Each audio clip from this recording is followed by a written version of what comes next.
I don't know how to answer that question, but he said, I'll tell you this, if it helps you. He said, if you come up with $22,000, I'll help you open up your own We Buy Gold store.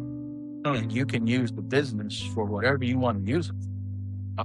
So thanks be to God, I had built enough of a positive testimony in the city. I would say the best advice or the best direction that I could give, if there was a verse that I would encourage Jace to tattoo on his heart, if not physically, metaphorically, would be Matthew 6:33. Seek the kingdom first, be in love with the king.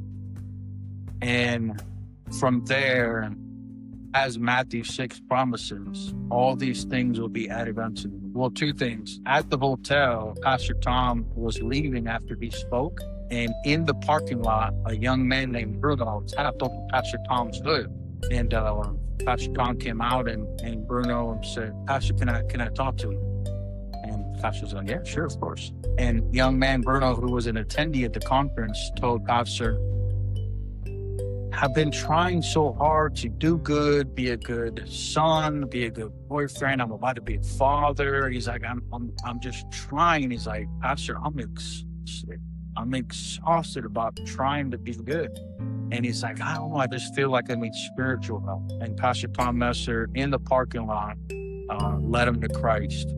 Welcome back, everybody, to the Kingdom ROI podcast. This is where we explore how you can have kingdom impact, and you don't have to be in full-time ministry to do that. And so today we have a guest that has been highly recommended. We've had several people that have suggested to bring him on the podcast, and we've grown up knowing a lot about him. We're super excited to have him on, hear his story, and just so thankful for him taking time out of his busy schedule to come here and enjoy a conversation with us, and hopefully be able to tell you guys a little bit about his story and hopefully be an encouragement to the audience. So this is Andres. Andres, we said appreciate you coming on, and we're just excited to have you here. So if you could just kind of give us a little background on who you are, where you came from, and what your life looks like right now. Oh. So my story starts with my parents migrating here from the country of Chile. They came here in 1976. And my dad grew up Catholic in Chile, but really didn't mean much to him or his family. It was just kind of Catholic by name. And when he was 16 years old, he was really attracted to a girl. And the girl said, if you want to spend time with me, you got to go to church with me. And my dad, not being a believer, and just said, yeah, sure, I don't care. Like, I'll go. And he went to a Baptist church in a little town called Nogales, Chile. And he actually heard the gospel, and he heard about a personal, vibrant relationship with God through Christ. And it just changed his life, and he gave his life to Christ. He was a really good soccer player and was trying to pursue a career in football and soccer. But Jesus was just kind of capturing his life. So he eventually got a call to full-time vocational ministry, went to seminary in Chile, became pastor, and he got invitation to pastor a Spanish church in the state of Indiana here in the U.S. So they migrated here in 1976, and then he took a pastorate in Chicago. That's where I was born. And I lived in Chicago until I was about 8 years old. My mom, both of them, neither of them knew English. When they came, my mom took a job at AT&T, and they transferred her, offered her promotion and transferred to Fort Lauderdale. And so I primarily grew up in Fort Lauderdale. When I was 12, my dad stopped pastoring. So they allowed me to go to English speaking church for the first time in my life.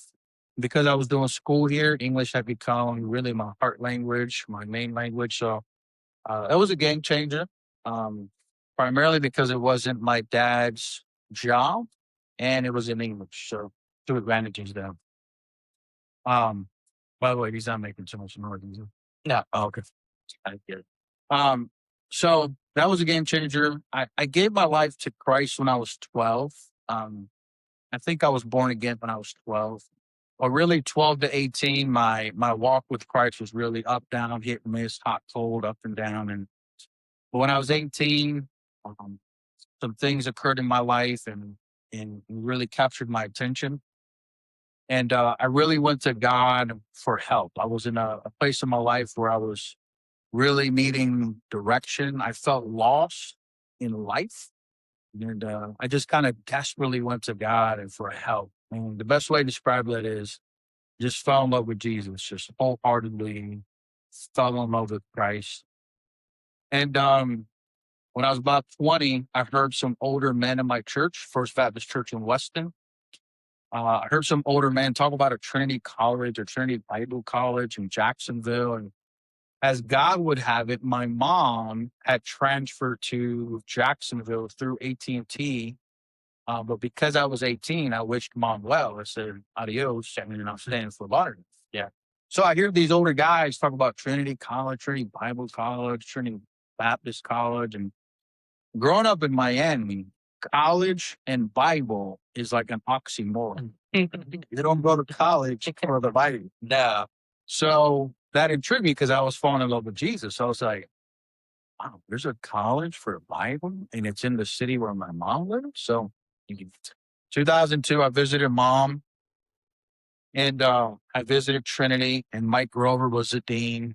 And Mike Grover, in his orientation, quoted famous football coach Tom Landry, make your men do what they don't want to do so they can become who they always wanted to become. And the Holy Spirit just used that because I was feeling this leading to come to this school in Jacksonville. Um, but I was very confused about it. There was nothing about Jacksonville that I was attracted to. Even if I went to this Bible college, I immediately thought, what am I going to do with a Bible degree? Like I wasn't aspiring to be a pastor. So I had a million questions. And that week I called my youth pastor who he really discipled me without calling it discipleship. I called him and I just told him, I said, hey, Eric, said, I don't know, man. Like God seems to be doing like this weird thing. Like I feel he's calling me to this school, and but he's like calling me now. And, I don't even know what I'm going to study. What am I going to do with a Bible degree? And Eric, in his wisdom, Eric, for the first time, he had never told me this. Eric, for the first time when I made that call, Eric said, Andres, I've never told you this because it was between you and God, but God has a calling. He has a very distinct calling in life. And it sounds to me like this is the next step in the calling. And he had never really talked to me like that before. So it was really insightful. So long story short, I came really broke. I mean, I didn't have money. Um, I scrapped up. I was general manager of Little Caesars Pizza in Miami. So I scrapped up what I had, paid the first semester, came here by faith, lived with mom. My mom was living with her aunt or my aunt, her sister. So I had to sleep in a beanbag. I knew nobody in Jacksonville, like nobody. And it was an adventure. But here, I met my wife, Jenny Gomez, and we got married in '06. Jace is my only boy, my oldest child. And then I have three girls, Gianna, Javelin, and Jaylee. And I did about 16 years of vocational ministry. Sounds like prison. I did 16 years. 5 years as a youth pastor, and then another 11 years planting and pastoring churches. I planted two churches here in Florida, and then I planted one church in the country of Nicaragua when I was missionaries. Jace did the second grade in Nicaragua. And 2018, we came back stateside, and I was pastoring and I was teaching at a Christian school. And quite literally, got a knock on the door, and just a canvasser, a young lady, probably 20, 21 years old, knocked on my door, and she was pitching solar. And because I'm a follower of Jesus, like when people come to my door, it's a great opportunity for a conversation. So I'm always like, yeah, have a seat. Tell me what you're selling. Yeah. So she pitched just a solar appointment to learn about solar energy. And I said, yeah, schedule me an appointment. I don't know anything about solar, but you know, what's more powerful and faithful than the sun besides God? So, especially in Florida. especially in Florida, yeah, probably a good idea. So that Tuesday, they sent a man named Donovan, sales rep.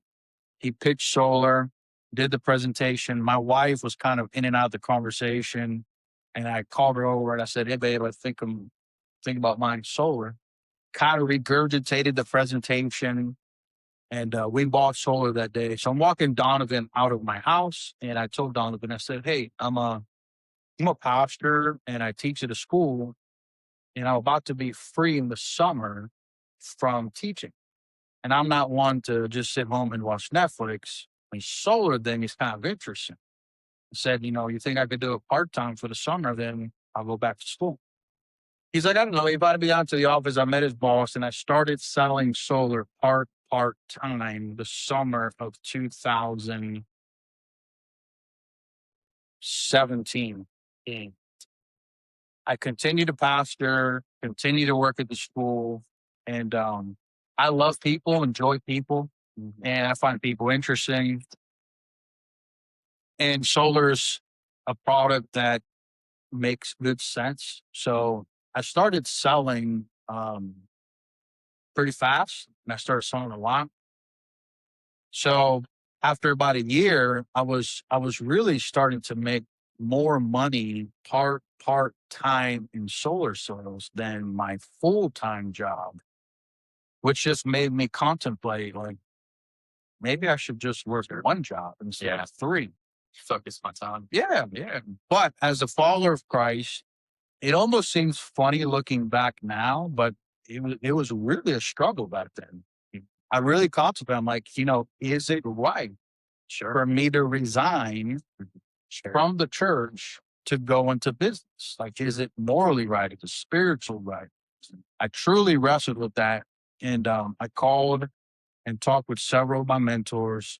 The last one actually being Tom Messer, and I told him, I said, I told my mentor, I said, my contemplation is, can I go into business, support my family, build a platform that allows me to be a follower and disciple of Jesus, to do my role in the Great Commission and not have to receive a paycheck from the church? Like, can I do it from the marketplace?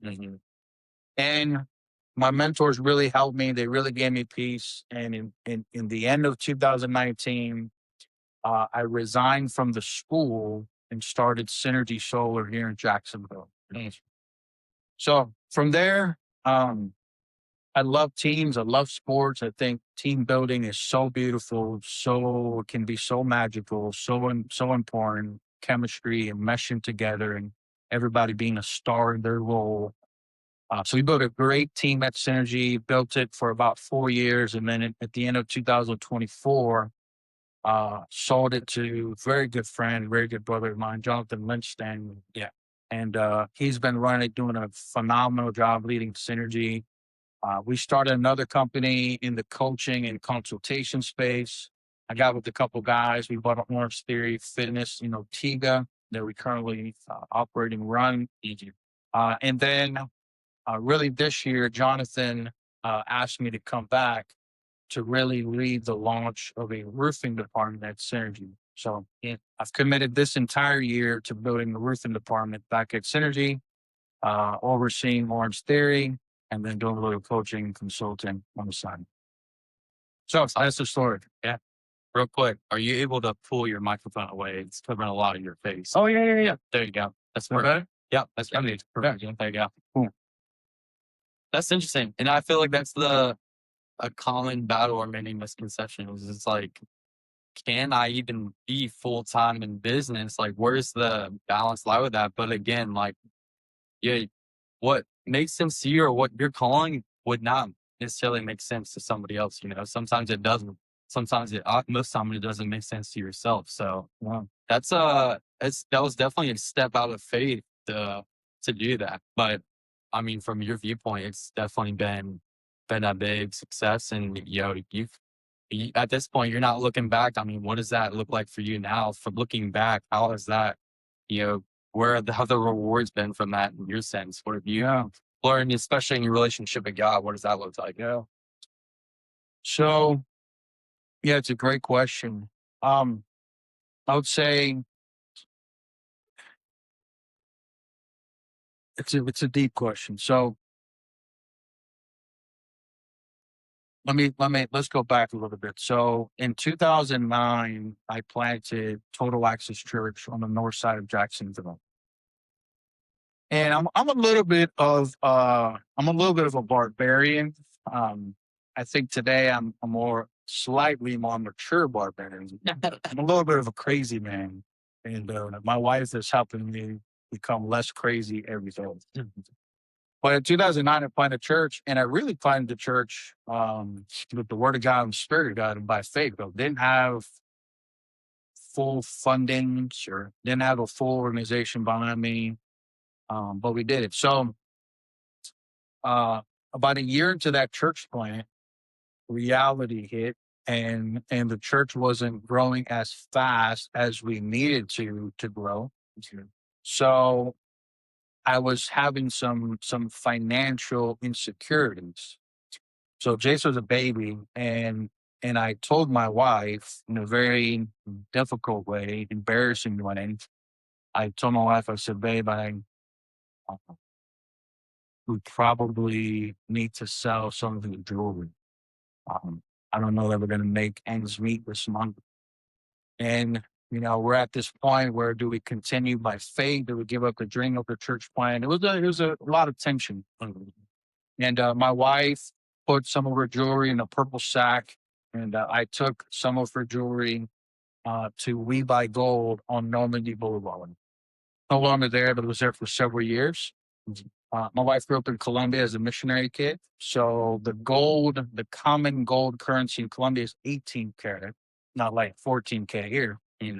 So she had a lot of 18 karat gold. I took it to Normandy. The owner of that business was there. His name's Ricky Brooks. And just good customer service. Ricky's like, what brings you into today?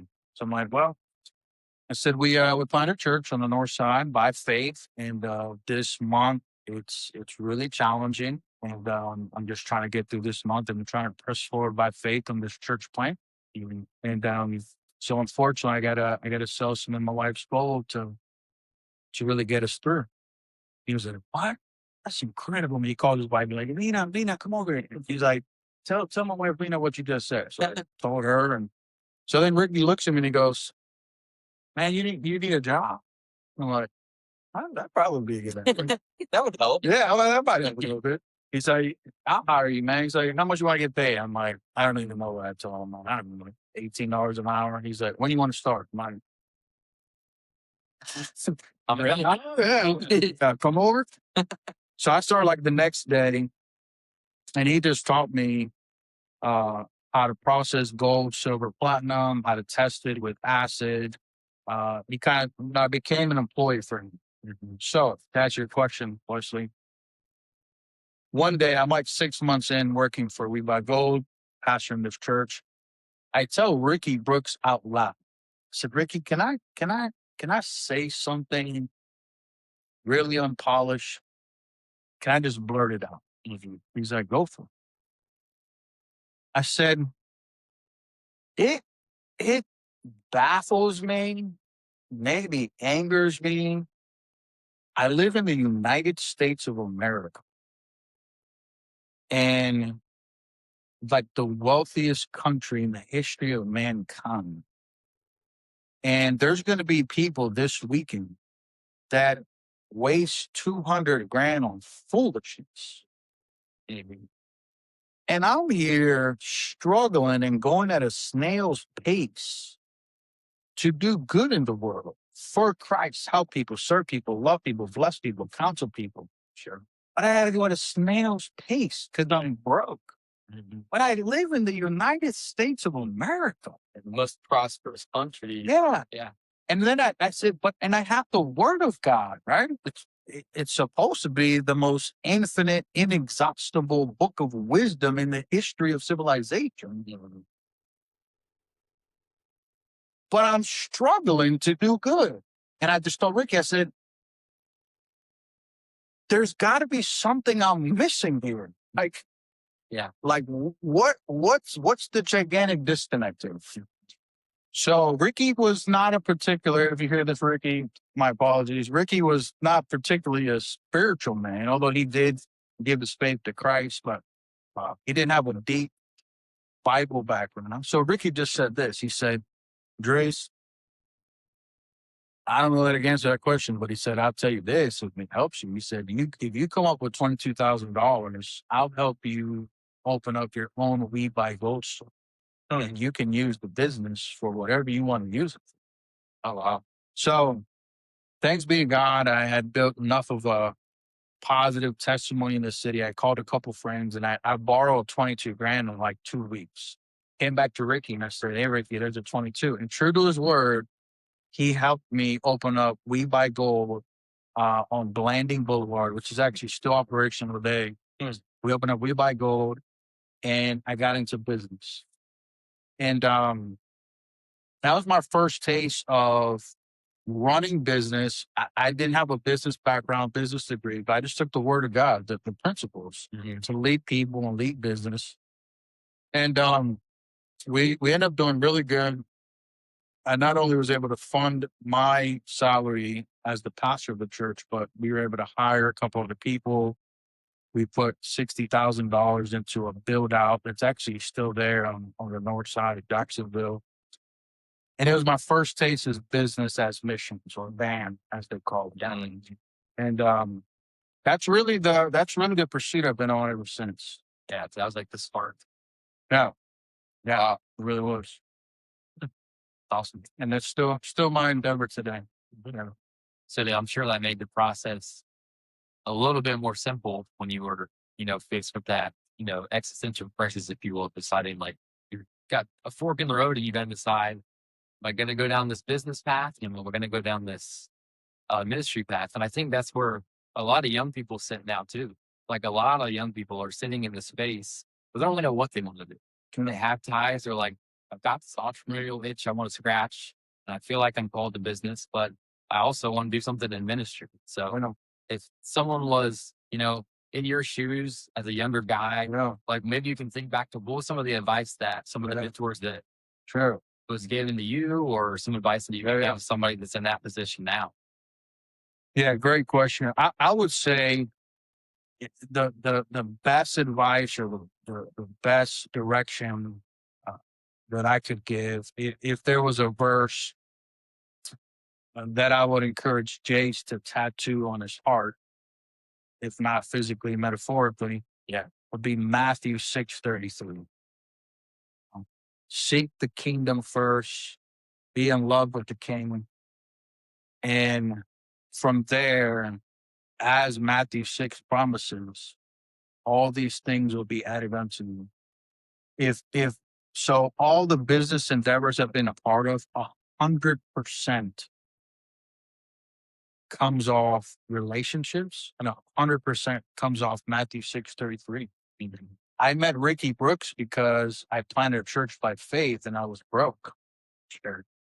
This young lady, quite frankly, knocked on my door and told me about soul.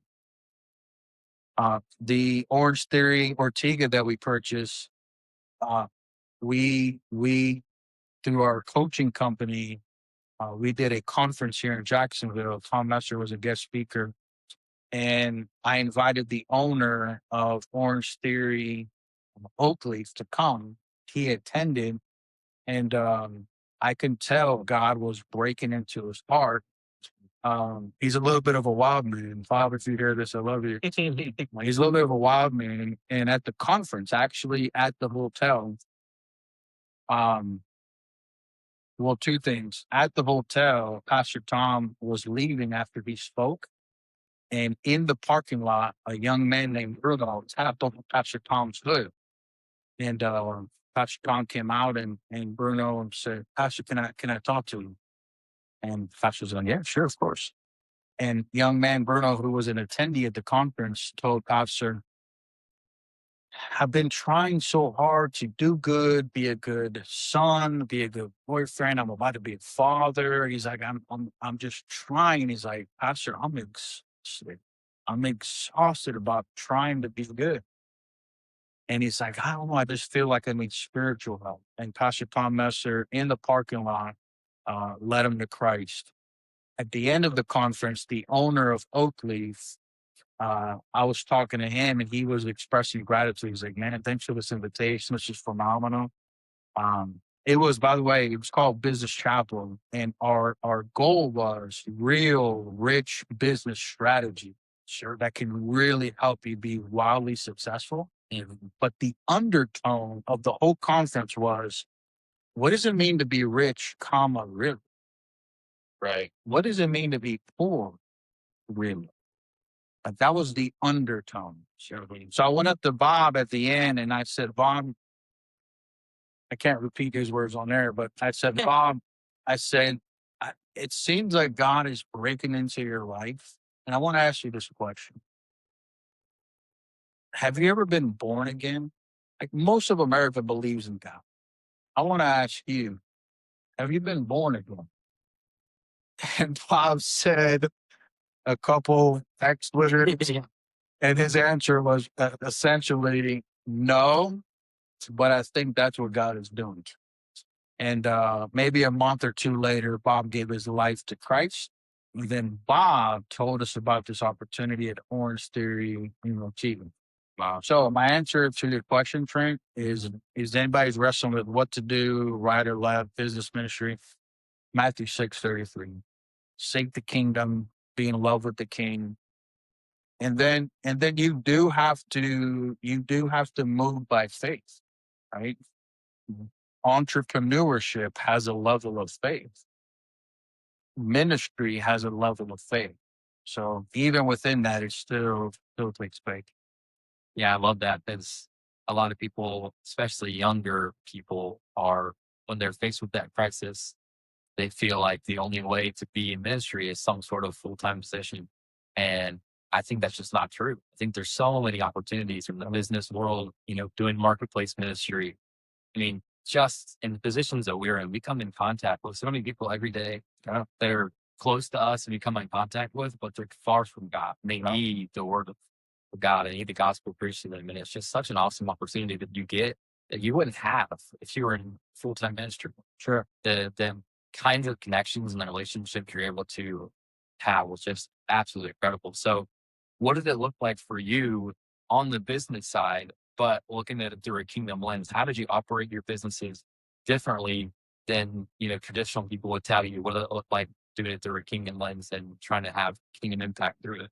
Yeah.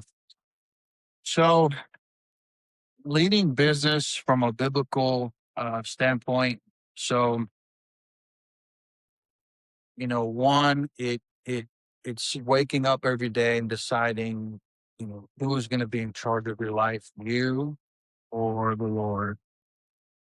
Two, it's a tough balance because naturally you're in business to be profitable and you can be more generous the more profitable you are. But if your business is not profitable, then you're hard pressed to make a financial impact. At the same time, the balance is people over profits, generosity over greed. And then, you know, probably the most helpful, and it's a battle I face every day, including this one. But probably one of the most helpful principles is dying to self. Um, Philippians 2, being of no reputation. And there's a great book if you've not heard it, called "Ego is the Enemy." And ego would definitely set you back in business, and pride is a sneaky thing that gets in your bloodstream. So the principle of dying to self, I think, is really helpful in business. Sure. I had a young man, if I could share this story, I had a young guy in our team at Synergy. Um, we had a conversation about expectation. And the conversation got a little more intense than it probably should have. And to his credit, I give him a lot of credit after the meeting, and he looked at me and said, "Can I be transparent with you?" I said, "Sure, of course." And he said, "I think you were a little harsh with me. You actually offended me." Mm.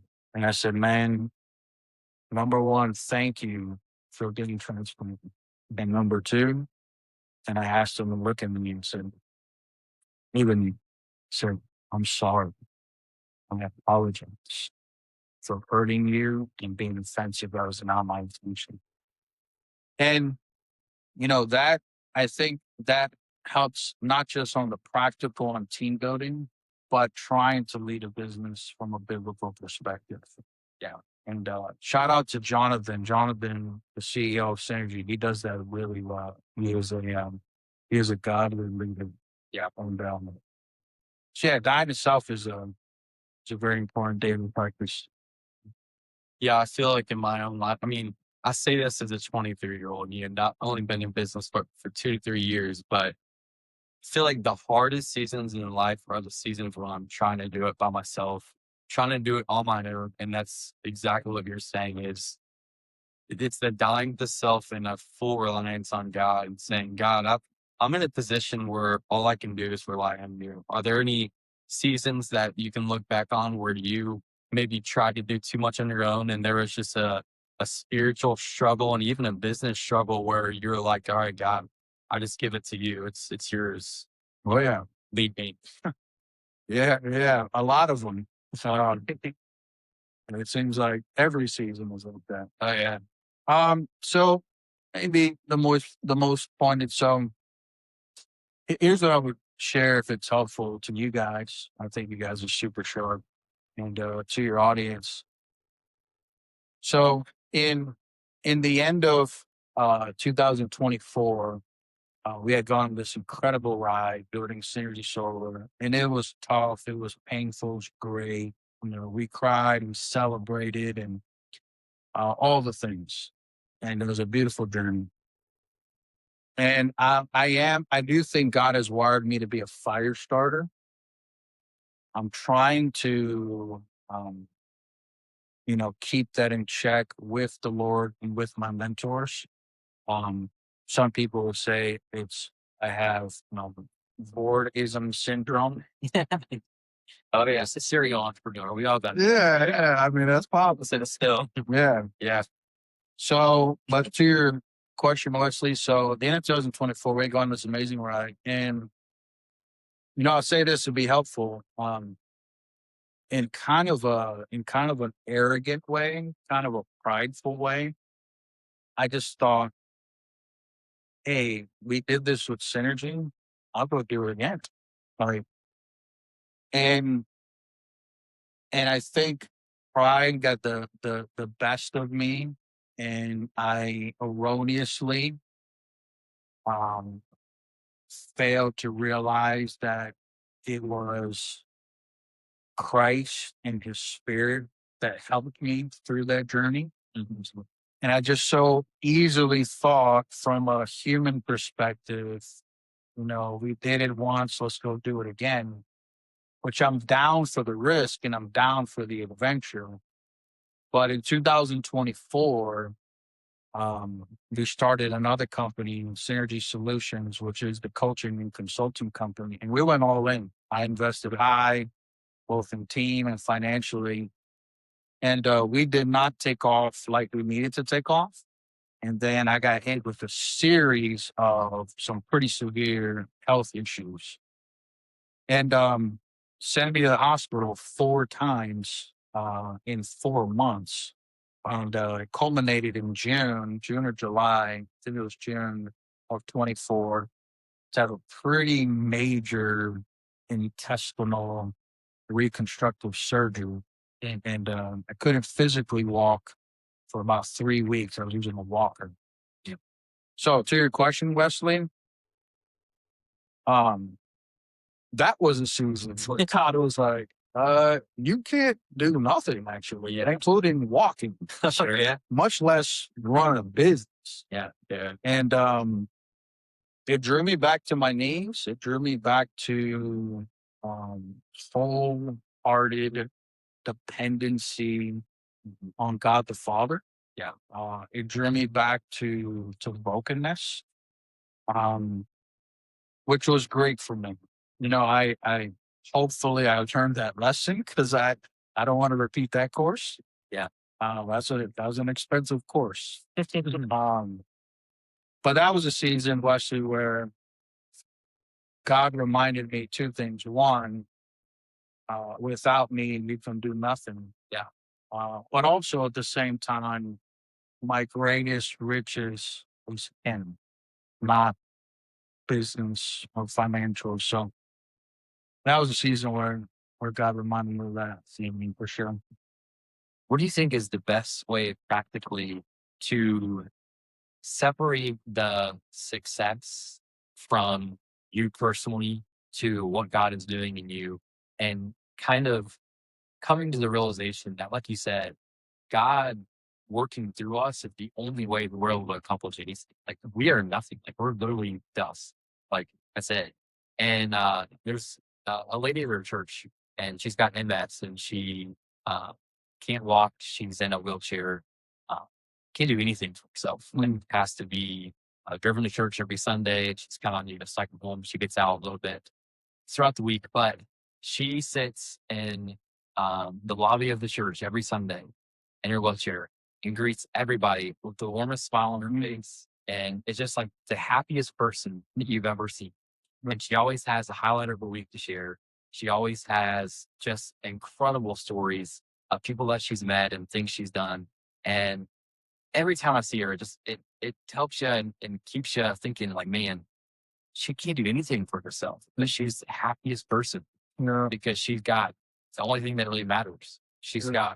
got, Jesus in her heart, and she's got a real relationship with it. So that's just a great reminder for the end of the week. But how would you say that you separate and keep your identity from the success Yeah. and your relationship with God? Yeah. That's a great question. For me, other than daily spiritual disciplines and rhythms, I've been journaling for 22 years now, so I can literally look back on my time with God and read about the times He got me through. So, other than regular spiritual disciplines, um, the other thing I think that keeps me hungry and humble is just the work to be done. We're trying to build a school in Cartagena, Colombia. We've bought the land. It's right under 10 acres. We built one building on there. We're actually in these actual days, we're building a construction roadway that the county is requiring, or the jurisdiction requiring of us. Um, we've probably already raised over $200,000 for that project. Um, but all said and done, it's going to be like $1 million project. That's a monumental dream that there's no way I can accomplish it on my own. And if I try, it's going to kill me. Maybe quite literally. So I think the overwhelming work to be done, the amount of lostness across the street and across the world, 3 billion people have never heard a presentation of the gospel. That bothers me deeply. Yeah. So whatever I think I may have done or am doing compared to what needs to be done, I'm a million miles away. Sure. And then what you said, Jason and I will be in Colombia in a couple of weeks, and we get to see that when we travel overseas, that you know individuals who may be living on, you know, quite frankly, $6,000 a year, um, have so much vitality and so much joy living on 4 or 5 thousand a year. So that also is a reminder of what does it mean to be rich, really. Mhm. Mm. Trying to look it up real quick. We were reading in Ecclesiastes 4 last night. We lead a men's Bible study on Monday nights, and Nice. we were kind of just talking about, how Ecclesiastes 4 kind of lays it out. And it starts, the first few verses, and it says, there's evil in the world. Basically says you are better off not being born and not seeing all the evil that is in the world than being in the world and seeing all that. And then it jumps to verse 5.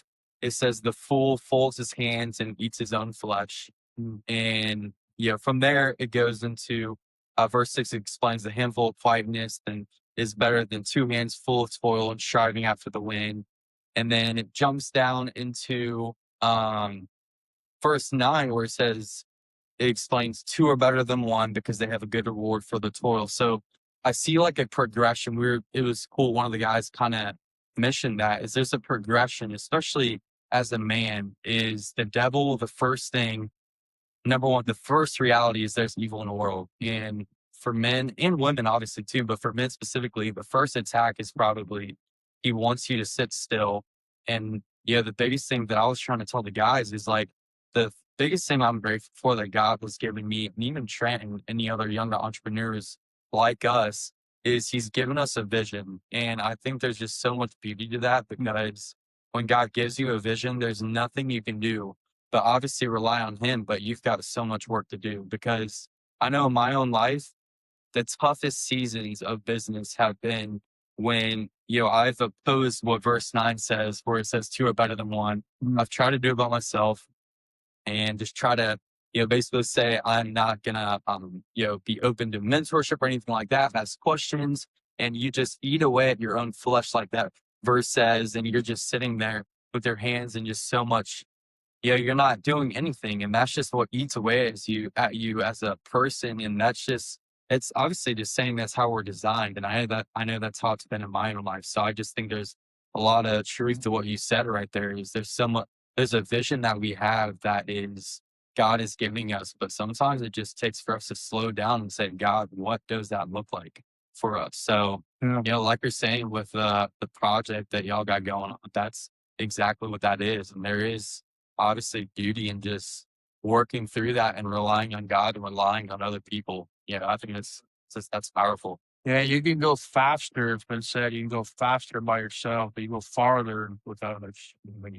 And it's much more. The dream is actually the journey, not always just the destination. Yeah, And that includes on who you get to do it with. yeah, sure. It's a good word.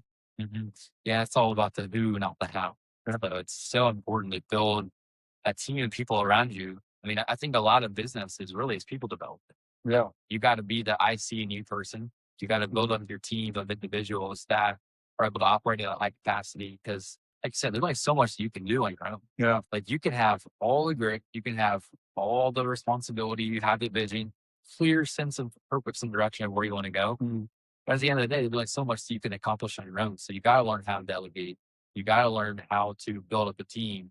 How would you say was, the way you probably had that both on the ministry side and the business side Sure. with building a team? Yeah. Yeah. Maybe what were the differences between the two and how did you go about doing that? Yeah.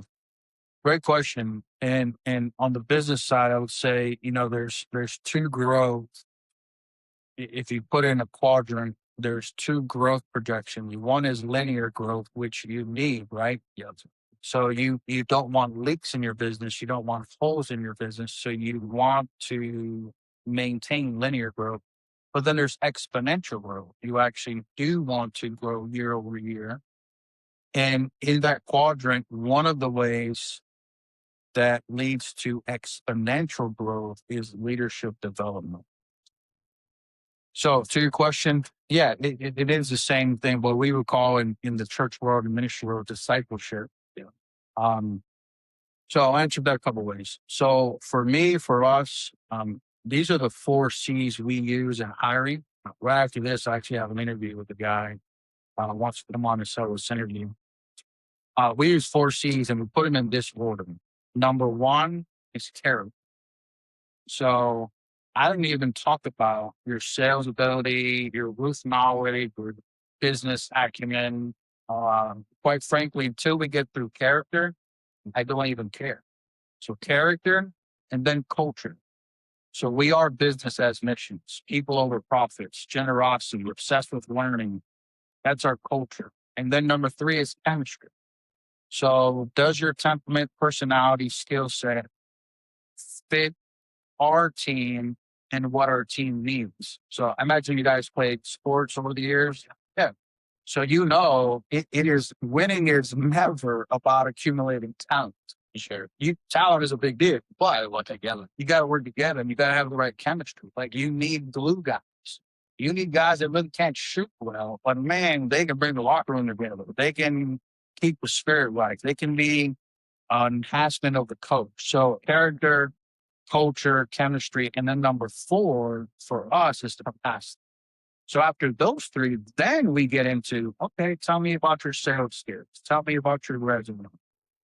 So we we we keep a pretty firm process on that, which on the front end leads us to build slower in the beginning. So, for example, right now I could hire five guys that are probably rock star sales guys, and they could come sell $1 million of roofing this year, and we grow quick. Mhm. But they could be bad for our culture, bad for chemistry. So on the front end, it's a little bit slower because now some of these guys that are character, culture, and chemistry fit, they may take longer to learn sales, but on the back end, you really, really hit a groove. Sure. And then from a business perspective, then you can really get rolling. So yeah, that's our hiring process. And then as far as leadership development, so I think you have to be a master listener, and I think you have to learn guys and gals real dreams, real fears. I'm of the deep conviction that yes, of course, money's a factor, but I think stats and data will show this. Most people don't work or don't want to work primarily for money. They want a place, a culture that they want to do, like they want to go to. So I think in leadership development for your business, I think you got to really get into people's dreams. So for me, leading a sales teams, we have a KPI. We call it the magic ticket. If you want to make six figures, here's your route. Here's the metrics you need to hit. If you hit these metrics, I promise you're going to hit six figures. But what I want to know as a sales leader deeper than that, why do you want to hit six figures? Yeah. Like one guy that I'm interviewing now, and he may start with this next week. I've spent like 20 hours with him, character, culture, chemistry, and I might hire him next week. But I finally got down to the reason why he wants to make six figures is because his mom is old, and he never had childhood memories with his mother, and he wants to be able to go to his mom and say, "Mom, hop in the car, 5 days, all expense paid trip to wherever." Right. So as a sales leader, now I know that's what I want to help you to. Now, watch this. So let's say he follows the metrics and the KPIs, and we're in September. And now I go to him and say, "Hey, Brian, you're doing well. And the team and I want to give you a bonus. Here's a 5 day trip, all expense paid for you and your mother, and we gifted to them." Right? Twofold. One, he's gonna know I've actually been listening to him, and I know that's his dream. Like I'm giving him the vacation package that he wanted. And what do you think that does for him in synergy? Right? He's gonna be like, I could go sell somewhere else. Why would I go? It's like like this. Yeah, An apple. exactly. Yeah. So yeah, I think in leadership development is master listening. It's learning their real dreams and fears. And then it's tough, it's tough because as a leader, you have to hold people accountable. Mhm. And you have to call them out. A good coach is going to get in your face. A good coach is going to say, Wesley, you say that you're best. Not Yeah. so. tells you what you need to hear, not what you want to hear. Yeah, yeah. But you have to be careful with their temperament Sure. and try to actually get through. So that's how I would say using biblical principles on discipleship slash leadership development. Yeah, I think the biggest thing that I picked up on off that was just strategic planning and future oriented thinking. Rather than focusing on how much profit could be made this quarter, you're thinking, how can we make this sustain? Especially in times like today where it seems like everybody's just all about the profit and they're all about how quickly can we get this sellable for private equity. That's like what everybody's thinking right now. Right. We're in like this massive AI boom and money's flying everywhere. All these companies are getting acquired. And it's kind of like a race to how can we get to the max revenue like as quickly as possible. Sure. But how you described it is, that's not really the point. The point of it is how do we build a sustainable team of people that you can have growth that may not be like a hockey stick, but it's going to be consistent. It's going to be linear. And you're going to eventually see that compounding interest. It's going to work. Yeah. It just takes time as you build a team Yeah. and you put the effort in.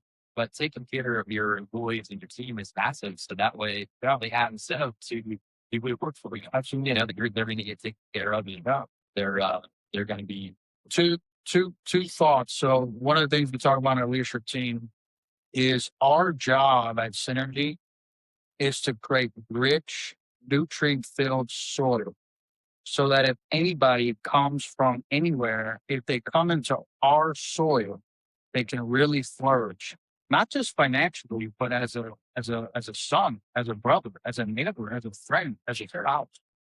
So it's my job, it's the leadership team's job to make sure our soil is fertile so that people come in and flourish.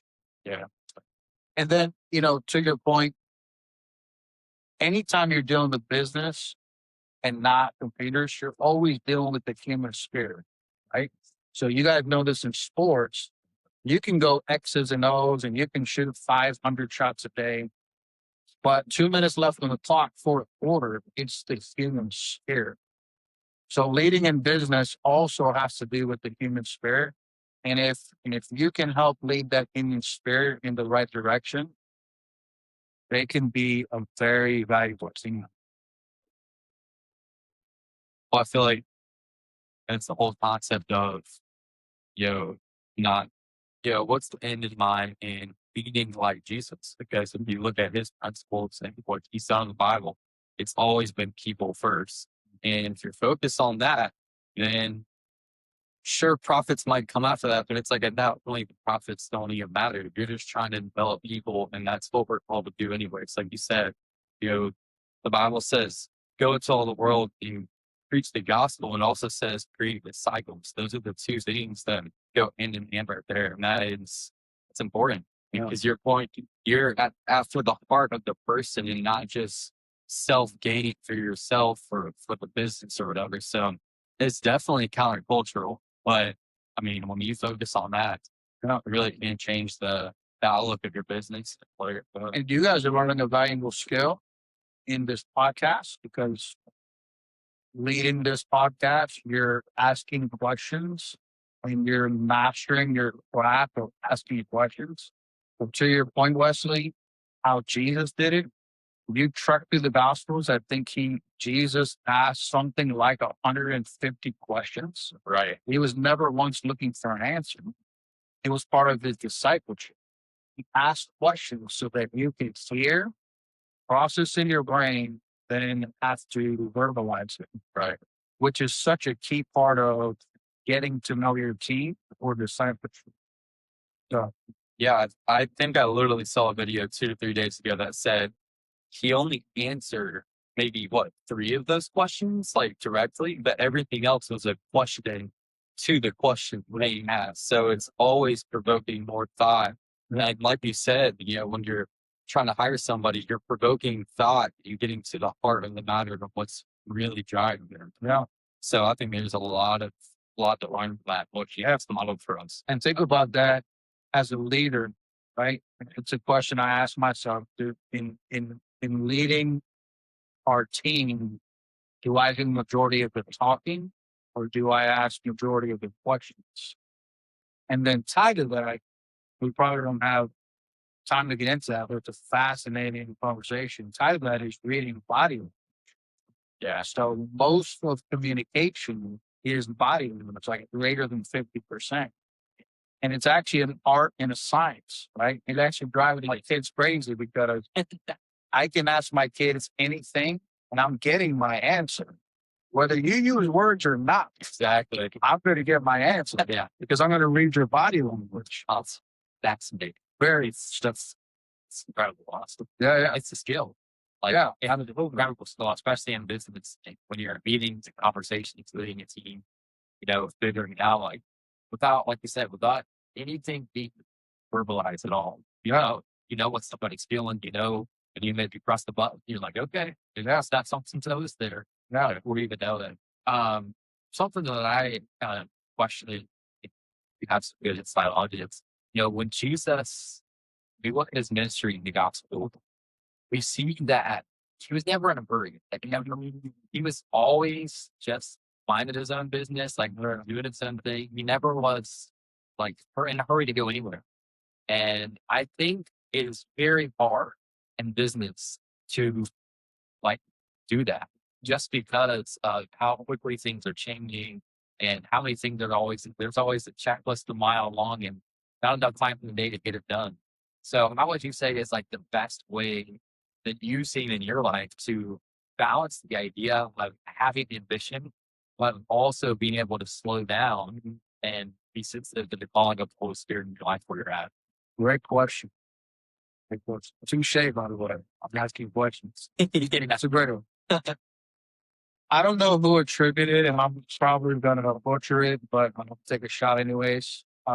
Maybe Abraham Lincoln, but someone has attributed to the quote, if I had to spend 1 hour chopping down a tree, Yeah, I would spend 45 minutes sharpening my axe. so pretty sure it's equal. Okay. 15 minutes actually chopping the tree. Great question. Maybe practically and philosophically. So I am regularly up at 3:38 a.m. And I aim to get to my couch in the living room. Um, I try. This is not a formula, so don't hear it that way. But It's my morning routine. yeah, but I try to get out and bend my knee, like physically, because I'm so susceptible to pride. Because you guys as well, when you guys have talent and skill set, you can do a lot without God, which is very dangerous. So I try to get on my couch, I journal, meditate on the scriptures, pray, um, and then I go to work. I try to find about 90 minutes in the middle of my day. It might be the Latin in me to take a little bit of a siesta, just kind of wind down and kind of refresh. Because the second half of my day, like particularly now in the rhythm I'm in, the second half of almost all my days are sales.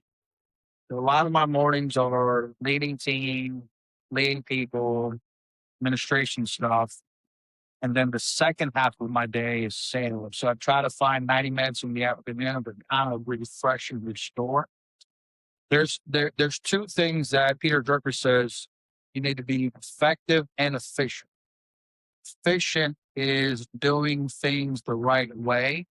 Effectiveness is doing the right things. And you need to balance both effectiveness and efficiency. So that is very vital.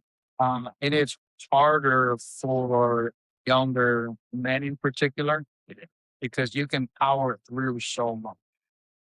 I go to Wednesday night Bible study with Pastor Tom, and um, I'm usually, besides Chase, I'm usually the youngest guy in there. There's a lot of older heads in there. And I appreciate it so much because the men and women in there, they're no longer physically able to get after it. So they have this clean and beautiful dependency on prayer. which is something I struggle with because instead of a couple hours in prayer, I can just go do it in a couple of hours. Yeah. So staying fresh, effectiveness, and efficiency. Those are important balances to have. Great question. You can tell you also value, I think we're both curious and probably, but I am curious to pick your brain on this because I think there's a lot of importance in it, especially in the younger generation, but also just seeing in your life how monumental it's been. But we can both tell just from talking to you, you really value mentorship and just the role that that's played in your life. How did that develop? Was it something that you were kind of thrown into or you naturally came upon? And how has your view of mentorship kind of shifted now where you're at now as well? Yeah. Especially with your son. I mean, yes, how awesome that is that you pretty much take your son, Jace, like everywhere with you. And I can't even imagine. I gotta think that he's learning and able to pick up on just being there. And so it's cool. I'm sure you've been able to see that, how impactful it's been in his own life. Yeah. Yeah. So I'm a product of mentorship. I really, really crave it, desire it today. But before I knew what mentorship was, um, Eric Bennett. So in Fort Lauderdale, I was really a punk kid. Like, yeah, I grew up in Fort Lauderdale, went to public school. I was not a very good kid, and and Eric Bennett saw something in me when I was 16, 17, and he called me out, like in the discipleship format. He called me out and just invited me to spend time with him. And he also came to my world. He came into my world and spent time with me. And he began to mentor me and teach me the Bible, but he never called it discipleship. And that, quite frankly, was extremely valuable in my life. It helped steered me in the right direction. And eventually, when I went through that crisis, I cried out to God because Eric was kind of pointing me in that way. So he was huge in my life. And then when I got here to Trinity College of Jacksonville, um, I was in love with Jesus, but I never been to a Christian school in my life. So at that time, fellows, it's different. It's different than at that time. You know what it is: suited and booted, clean shaven, and Yeah. so I was only there like a couple months and I had like 100 demerits. And I'm like, what in the world's a demerit? Yeah. And what does that even mean? I like this. Yeah. So they made me see my counselor because I had like 100 demerits. And my counselor was Keith Lane. And so I went to Keith. I'm like, hey, I'll get these demerit things. And I said, I'm seeing you. And we had a funny laugh about it. Keith told me, he said, hey, man, listen, he said, you seem like you love Jesus. Yeah, absolutely. He's like, if you spent all next week with me going out witnessing, I'll wipe your demerits. I'm like, that's easy money. Let's do this. So I went out with Keith the whole week, man, and I loved it. And Keith became a mentor. He still is. He's a very good friend of mine today. And he mentored me. Um, Maybe this funny one. I've told him this before, but I got to Trinity and I was in love with Jesus. And the probably the first pastor that I really wanted to listen to and follow was Tom Messer. Because when I was a kid, like I went to church, but it's not like I was like a disciple of Jesus. Sure. But when I had a Trinity, I was surrendered and discipled. So I wanted to listen. So Tom Messer was like on this pedestal. So I tell him today, I'm like, man, it took you 20 years to get yourself on. And I said, only now am I not nervous about it. Like, yeah, I actually feel like we're kind of friends, maybe. Yeah, which is cool. But he's played a big role in my life. So mentorship is huge, and not just for providing insight, but you also need mentorship so they can look you in the eyes and say, I think what you're going is wrong. And I think the party at fault is you. You need mentors for that. We're so susceptible to blind spots. So yeah, mentorship is a huge part of my life. And then lastly, reading. I got a bunch of mentors that I've never met in my life. I love reading. My kids think I'm boring, but I love being boring. Um, so reading is a huge part of the mentorship pathway. Yeah, for sure. Any good book recommendations for young entrepreneurs? Yeah, if you read Patrick David's Your Next Five Moves, Yep. that's a must. Um, It's a good one. yeah, yeah. I still need to read that. Yeah, his next one too. Choose your enemy wisely. That's a good one as well. Okay. Ego is the enemy. By Ryan something. That's a great. It's a great business book. Um, Eddie Wilson has a. He wrote a good book called The Titan Doctrine, and he kind of goes through the Stoics and uses their leadership principles and applies them in a business setting. Um, Eddie Wilson is a really successful entrepreneur, wildly successful, but he's a committed follower of Jesus. He actually wanted to write that book on 10 biblical characters and how to apply it to business, but the publishers wouldn't let him. So he bombed it to Stoics. Yeah, that's a good one. It's called The Titan Doctrine. Well, Andres, we really appreciate your time. We want to be sensitive. Okay. One last question. We kind of wrap it up. What would you say is the biggest piece of advice that you would give to young, next generation, people that are at this crossroads of kingdom ministry, to try to find the balance between the two, and you know, making some big life decisions and where to go next, what to do? What is probably the biggest piece of advice that you would give? Yeah, so front and back end, I would say um, make Matthew 6:33 just the gravitational pull of your life. That'd be the front end. And then on the back end, I would say empty your arrows. For me, as I've mentioned, I'm a little bit of a crazy man, and I've seen the blessings of that. I've seen the pains of that. Yeah. But for me, when I'm, Lord willing, 70, 80, 90, 100, I want to be able to say, man, I shot all my arrows. Yeah. I think it'd be more painful. I've gone through some pain, but I think it'd be more painful to be 90 and say, what if I would have? Right. What if I tried? So front end, Matthew 6:33, back end, shoot all your arrows. Believers we should be the biggest dreamers on planet Earth. Yeah. Yeah. I was actually talking about this with somebody the other day. Just kind of talking about like what our biggest fears were. And I said, honestly, my biggest fear is getting how many years down the road, looking back and being like, I chose to use that. Like I did the thing that was comfortable. I did the thing that felt like it was easy to do. I never want to get to that place. I always want to be on that edge of uncomfortability, chasing the next thing, but having that godly ambition and not striving for things on my own, but for the sake of the gospel. And always just trying to do everything I can to step out of my comfort zone because, when you're in your comfort zone, you have growth.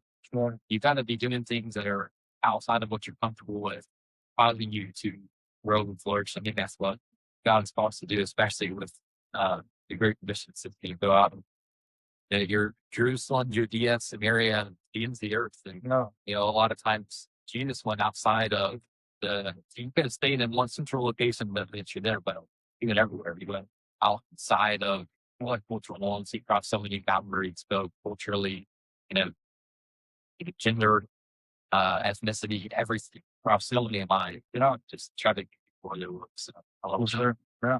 Thank you guys. I enjoyed this. Yeah. Yeah. And I'm a big supporter, big fan of this, not just the podcast, but the conversation we got to go on. I think it's fantastic. Yeah, we really appreciate your time. Yeah. Look forward to continuing to build that relationship. Likewise. Thank you, bud. I'll say, Sandra,